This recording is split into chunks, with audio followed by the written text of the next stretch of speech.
At 92, Kim Novak has finally chosen to speak openly about James Stewart, not with drama or nostalgia, but with the quiet wisdom of someone who has lived fully and reflected deeply. Born Marilyn Pauline Novak on February 13, 1933, in Chicago to Czech immigrant parents, she grew up in a working-class neighborhood shaped by the hardships of the Great Depression, far removed from the glamour that would later define her public image.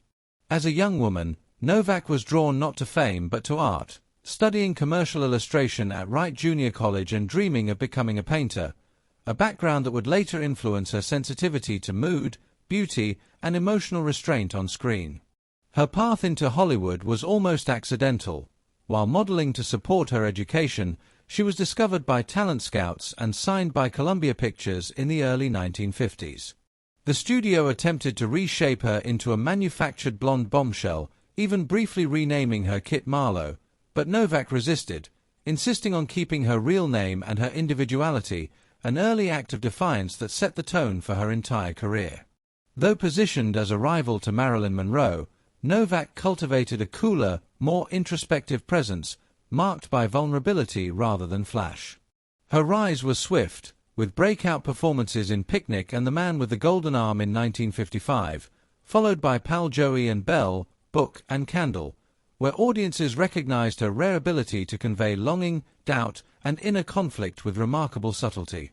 That artistry reached its peak in Alfred Hitchcock's Vertigo in 1958, where her dual portrayal of Madeleine Elster and Judy Barton became one of the most haunting performances in cinema history, navigating obsession, identity, and illusion with controlled gestures and minimal dialogue.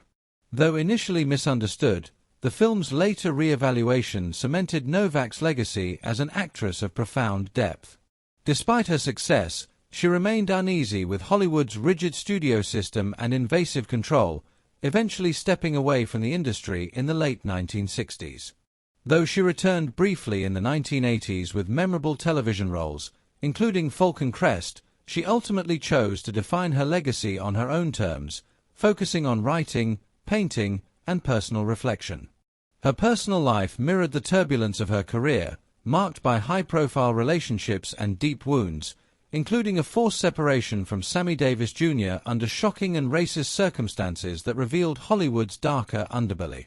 In 1966, Novak walked away from Hollywood entirely, retreating to Big Sur and later Oregon, where she found peace in nature, art, and love with veterinarian Robert Malloy, whom she married in 1976 and remained with for over 4 decades until his death in 2020.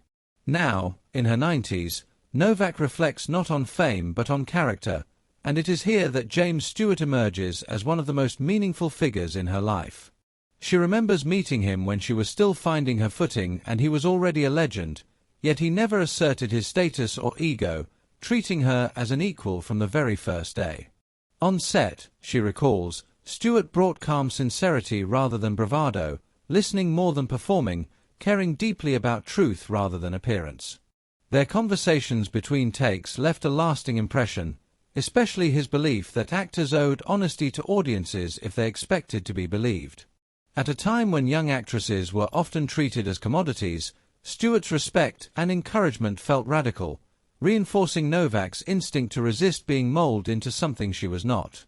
She speaks most tenderly of his quiet kindness, the way he noticed discomfort or struggle without drawing attention to himself, offering support through small, meaningful gestures. Fame, she says, never changed him, and watching his later performances only deepened her admiration as he allowed himself to appear fragile, imperfect, and human. Now, speaking with clarity and peace, Novak reflects that Stewart taught her greatness does not need to be loud, that integrity can be gentle and decency enduring. For her, finally speaking up is not about reclaiming a spotlight but about honoring a man who helped her believe in herself and in the power of quiet goodness. After a long life shaped by art, independence, and hard-won peace, she concludes simply that when she thinks of the people who truly mattered, James Stewart is always there, steady, honest, and kind.